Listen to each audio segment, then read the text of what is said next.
મિત્રો જો જમવાનું બની ગયું, ભાત, થોડોક પ્રસાદ બનાવ્યો માતાજી માટે.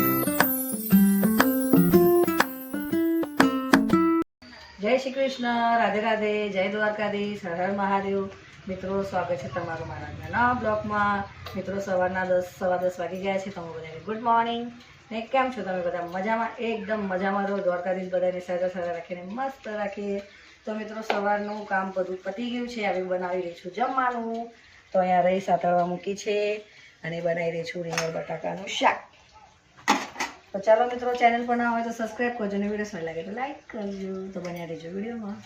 તો મિત્રો જમવાનું બનાવી રહી છું રીંગણ બટાકાનું શાક અને ચાલો મસ્ત મજાનો વઘાર થઈ ગયો.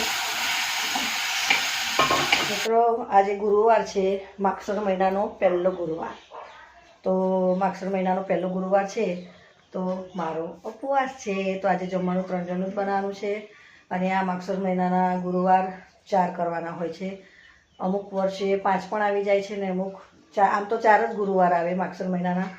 તો માગસર મહિનાના ગુરુવાર હું કરું છું 3 વર્ષથી, કેમ કે આમાં લક્ષ્મી માતાના વ્રત છે. તો આજે મારું વ્રત છે, આજ પહેલો ગુરુવાર છે. હવે 3 ગુરુવાર રહ્યા. સવારે મસ્ત નાહી ધોઈને વાળ ધોઈને મસ્ત પૂજા પાઠ કરી લીધી, ચોપડી પણ વાંચી, આરતી કરી, માતાજીને પ્રસાદ ધરાવ્યો. એટલે અત્યારે મારે થોડું લેટ થઈ ગયું અને કપડાં પણ બધું ધોયું, તો થોડું મોડું થઈ ગયું. તો મિત્રો માગસર મહિનાનો ગુરુવાર આજથી મારા શરૂ થઈ ગયા છે. ઘણી બધી સ્ત્રીઓ આ વ્રત કરે છે. આ વ્રત કરવાથી બહુ જ સારું હોય છે. ઘરમાં બહુ સરસ ફળ મળે છે આપણાને. કર્મ કરતા આનું ફળની તો ચિંતા નહીં રાખવાની. પણ એમ કહેવા માગું છું કે આ વ્રત કરવાથી બધું બહુ ઘરમાં સુખ શાંતિ થાય. ચેનલ પર ના હોય તો સબસ્ક્રાઈબ કરજો અને વિડીયો સારો લાગે તો લાઈક કરજો.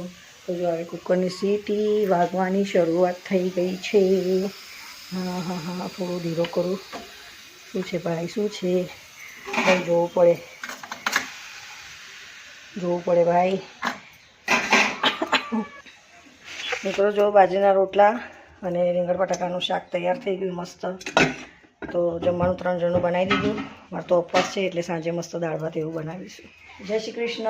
મિત્રો જમવાનું મેં શરૂઆત કરી દીધી છે. ભાત થઈ ગયો અને એક પા થઈ રહી છે દાળનો વઘાર. તો જો રહી સાતળવા મૂકી છે.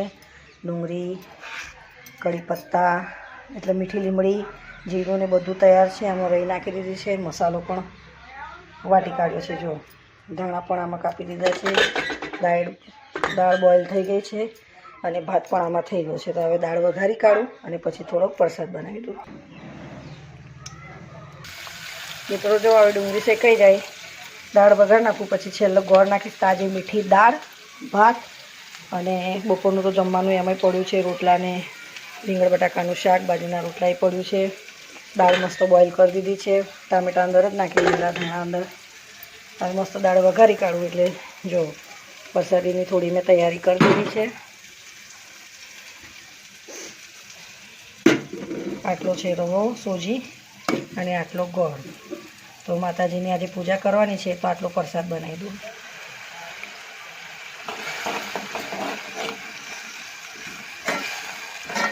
જો મસ્ત ડુંગળી એવું બધું શેકાઈ ગયું મિત્રો. બસ હવે દાળ વઘારી કાઢું એટલે થોડો પ્રસાદ છે બનાવી દઉં માતાજી માટે. એટલે મારું જમવાનું રેડી. પછી ગેસ બધું સાફ કરીને બધું ધોઈ નાખું. જો મિત્રો દાળ વઘારી કાઢી. હવે અંદર નાખી દઈએ આપણે ગોળ.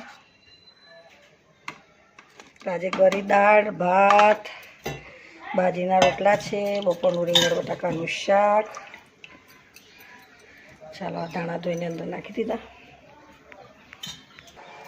જોઈ લો, થોડુંક ગોળનું પાણી ઉકાળવા મેળ દીધું છે.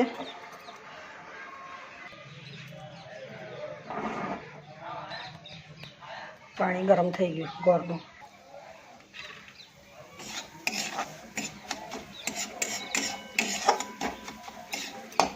મસ્ત શેકાઈ જાય ને એટલે ગોળનું પાણી નાખી દઈએ.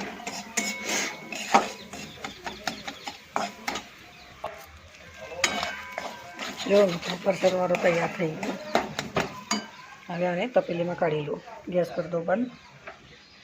મિત્રો જો જમવાનું બની ગયું. ભાત, થોડોક પ્રસાદ બનાવ્યો માતાજી માટે અને ગરી દાળ બનાવી. જોઈ ઓકે. તો જમવાનું મારું રેડી.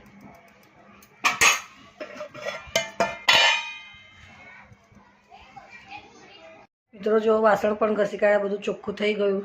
અને હવે પ્રસાદ છે ને દાળ ભાત ને થોડો પ્રસાદ લઈ જાઓ પેલા ગયા પૂજા કરવા. હજુ 6માં પણ હજુ 3-4 મિનિટ બાકી છે ને મારું જમવાનું બની ગયું. દાળ ભાત અને થોડો પ્રસાદ બનાવ્યો માતાજી માટે શીરો.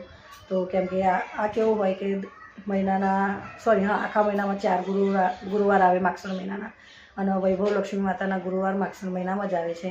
તો આ વ્રત પહેલાં પણ કરતી હતી, પણ મેરેજ પછી મેં આ 3જું વર્ષ મારું છે. હા, 3 વર્ષથી કરું છું, આ 3જું વર્ષ. તો હવે મસ્ત હવે માથું થોડું ઓરવીને પૂજા કરવા બેસી જાઉં અને માતાજીને થોડું ધરાવી દઉં જમવાનું, પ્રસાદ થોડો ધરાવી દઉં અને પછી ચોપડી વાંચીને આરતી કરીને પછી ગાયને ખવડાવીને પછી જ ઉપવાસ છૂટે. આમાં એવું હોય મિત્રો કે આ ગુરુવારે ગાયને ખવડાવવું જ પડે, પછી જ આપણો ઉપવાસ પૂરો થાય. તો ચાલો મિત્રો, વિડીયોમાં બન્યા રહેજો અને મારી સાથે તમે પણ દર્શન કરી લો માતાજીના. તો ચાલો વિડીયોમાં બન્યા રહેજો મિત્રો. જો માતાજીનો થાળ ધરાયો છે, આ લક્ષ્મી માતાનો ફોટો છે અને અહીંયા પૂજા કરવા બેઠી છું. જુઓ, આરતી કરવાની બાકી છે અને અહીંયા પણ દીવા થઈ ગયા માતાજીના. અને આ લક્ષ્મી માતાની ચોપડી છે, વૈભવ લક્ષ્મી ગુરુવારના વ્રતની કથાની ચોપડી છે મિત્રો.